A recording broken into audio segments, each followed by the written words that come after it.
Hello everyone, welcome back to another Pokemon The Series, the beginning episode talk. Let's talk about the Legend of the Band episode.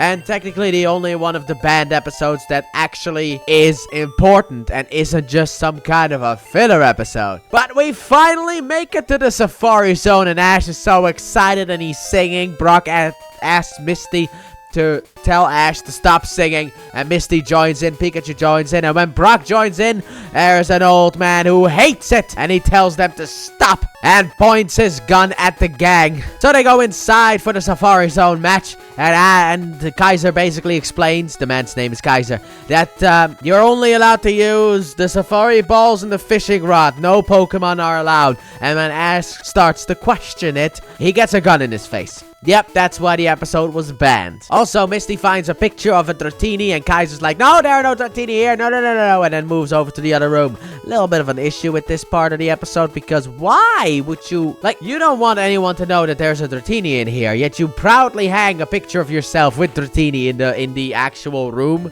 where the guests are. You don't even hide it in your office, you literally put it on display for everyone to see. Such a stupid thing. But then we need to call Professor Oak, and we learn the fact that Kaiser was the one who back in the day found the Dratini. The only problem is, after that, the Safari Zone became a bit of a tourist attraction, and basically the tourists destroyed the whole of the Safari Zone trying to get a Dratini, and no one ever did find Dratini. So that's why Kaiser doesn't want anyone to really know that there's a Dratini in there. And also probably why Kaiser has those guns and why he's so protective of his place. And also that is why we got the rules, because of the fact beforehand the Safari Zone was basically a catch-all. Now it's 30 balls and that's it. Meanwhile on the roof, Team Rocket are listening in and they want a Dratini for themselves. So the gang goes out and they're ready to head into the Safari Zone. But the problem is Team Rocket appears and Kaiser then shoots at them. And so James like, don't you worry, we'll jump off the side and parachute down. However, yeah, you fall faster than the parachute can pop out, so they crash to the ground. However, then Team Rocket makes a deal with the gang. And that is, whoever can catch more Pokemon in the Safari Zone will be the winner. And if the gang wins, Team Rocket will leave them alone. And if Team Rocket wins, the gang will have to give all their Pokemon to Team Rocket. So Ash immediately agrees and heads into the Safari Zone. Meanwhile, Team Rocket, they capture Kaiser. They try to get the information about the Dratini out of him. And when a date doesn't work, and also an interrogation where Meowth has a very interesting stash, doesn't work, we have the tickle machine that gets the information out. Meanwhile, with the gang, they get into the Safari Zone. They see a bunch of Tauros, so Ash and Brock grab a Safari Ball and throw it at the Tauros. We'll get back to this later. Later on, Ash sees a Rhyhorn, wants to catch it, but then he catches another Tauros. And then after that, we also have the introduction of Misty's lure, which will become important later on. And she fishes up a Gyarados, and Ash doesn't think to throw a Pokeball at that thing. So then Kaiser comes in, and he's like, help me. So the robot gets destroyed, and then he asks for help in protecting Dratini. So the gang heads off to the Dratini location, and apparently Team Rocket is underwater. Jessie is above the water, waiting, and they're searching for Dratini. Meanwhile, Dratini pops out and goes over to Jessie. However, because of that, Jessie steps on the air hose, and so when Dratini is really close, James and Meowth pop out of the ocean and scare Dratini away.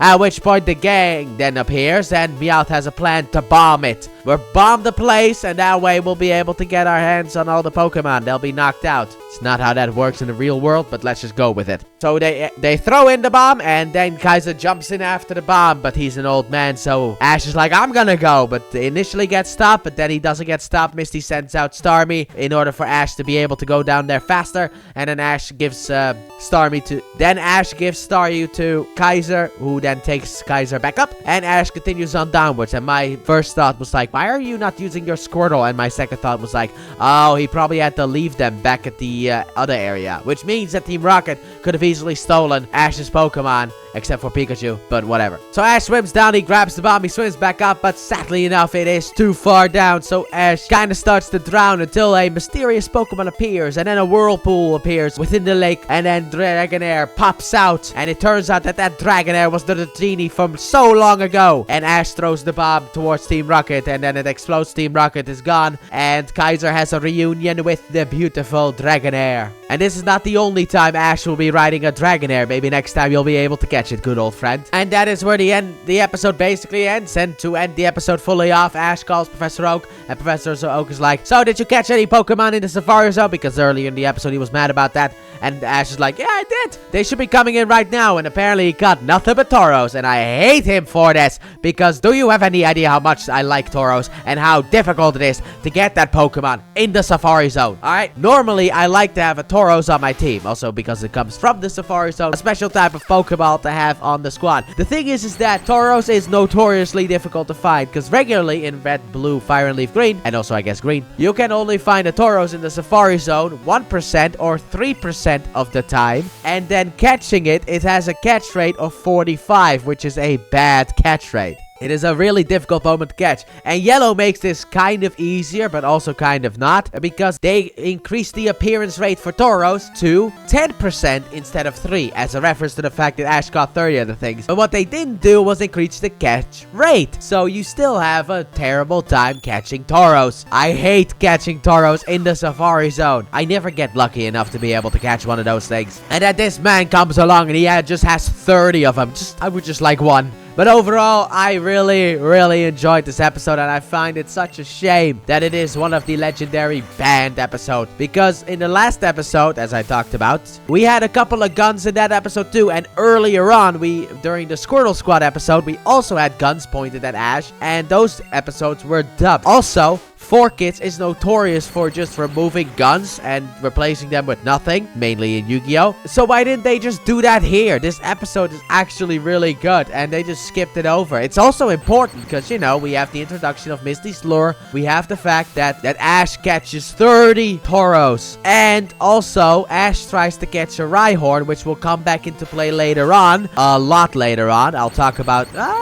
early Johto, but I'll talk about that when we get to that, so keep that in mind. And it's just a skipped episode, so in the dub, when we finally get to see Ash's 30 Tauros, which is gonna be a bit from now, the dub is just like, has Ash just play entirely dumb, like, I own those Tauros? Yeah, you do. Okay, guess he does. Yeah, it's an interesting thing, but overall, I very much enjoyed this episode. Now, this episode is very difficult to find. I actually found a bad quality version of this episode, which is how I watched the episode. However, if I have to make one good thing, one positive about this, watching it in Japanese, you get to hear the Japanese opening, which I thought was very fun. However, one negative is the fact that this episode doesn't have Type Wild at the end. It just has Meowth's song as the ending theme. Apparently, Type Wild isn't actually an ending theme until episode 69, apparently. And that episode is Lights, Camera, Question. Until that episode, Type Wild is not an ending theme. And then it is an ending theme until episode 104,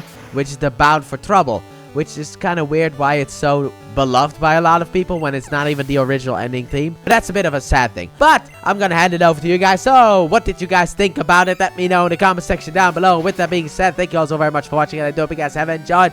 And if you did, please like button, subscribe if you're new, if you're not sorry. Turn on notifications, and don't forget to check out the Let's Play channel, link in the description and at the end of the video. And I'll see you guys next time when we have the introduction of Golem and the Biker Gang. I'm gonna go and try and find myself a Tauros. Bye!